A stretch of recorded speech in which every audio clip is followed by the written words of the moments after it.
Hey gang, welcome to another edition of Doc Schlock by request, where it's a review of the movie Please Don't Eat My Mother. And this request comes to us from fellow YouTuber TheWickerBoy. This one is about a timid, shy man named Henry who lives with his mother. He doesn't know how to talk to women, and you can probably guess the other thing that he is.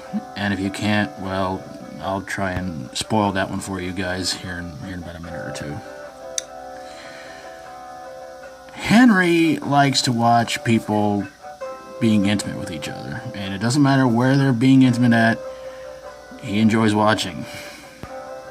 Well, on his lunch breaks. So one day Henry decides to buy a plant. And you can probably guess where this one's going. The plant starts eating small things, and then medium things, and then big things. Yeah. But it actually turns out that this particular plant only prefers females. And the weird thing is that the plant that Henry owns has the voice of a female, so figure that part out.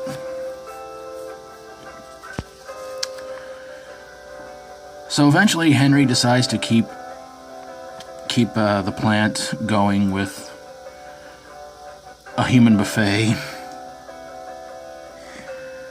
And then it would seem like at one point Henry may finally have his first time with a woman, but not even that goes right with a plant around that.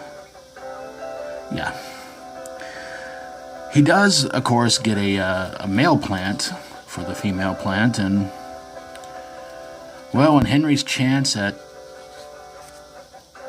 no longer becoming a member of the V Club goes right out the window, the two plants mate and have lots of baby plants. Henry's delighted, and he winds up selling them all to pretty much end this really weird movie. So why did this movie suck? Well, I'm sure you've guessed, but this movie was basically labeled as two different things. One, a much lower budget version of The Little Shop of Horrors. And the second thing was, it was supposed to be sort of a spoof of Little Shop of Horrors. Well, I can say it's definitely one and not the other. And why they went with this title, I really don't know. Because, spoiler alert, the plant winds up doing that.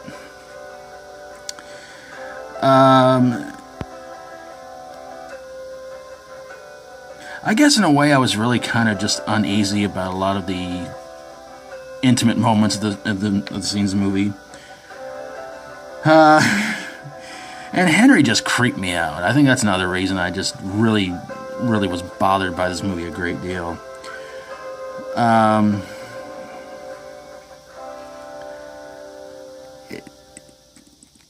But I think another reason why this movie was not really all that good was you see the plants, and honestly, I've seen old footage of the Muppets from around the same decade this movie came out, and they look better than these plants.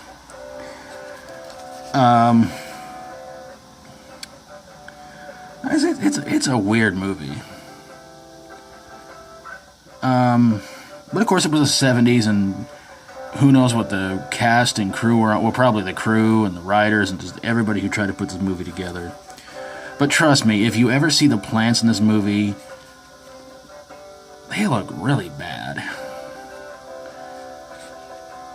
I wish I could describe them, but yeah, it's not easy to. This is a movie that actually was on YouTube for a little while, and I guess, again, just like Funny Man, I guess somebody had to have it take it down, and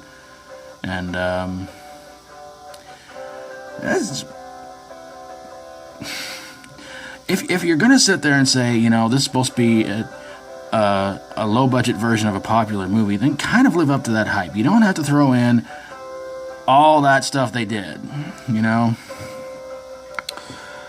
But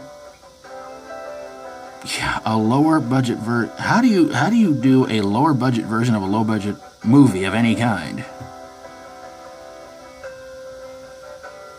Anybody have any idea? But there you guys have it, a review of Please Don't Eat My Mother. Special thanks to the Wicker Boy for his request, and I hope you guys will go check out his channel and subscribe to him. And if you like my videos, always feel free to subscribe. And of course, if you've seen this movie, I'd love to hear from you guys in the comments below. If you got a horror, sci-fi horror, comedy horror, or fantasy horror movie that could have been a different version of a movie, whether the budget was bigger or smaller or pretty much around the same, send it my way and I will get on it ASAP. Thank you guys so very, very much for watching. And until next time, as always, stay strong and rock on.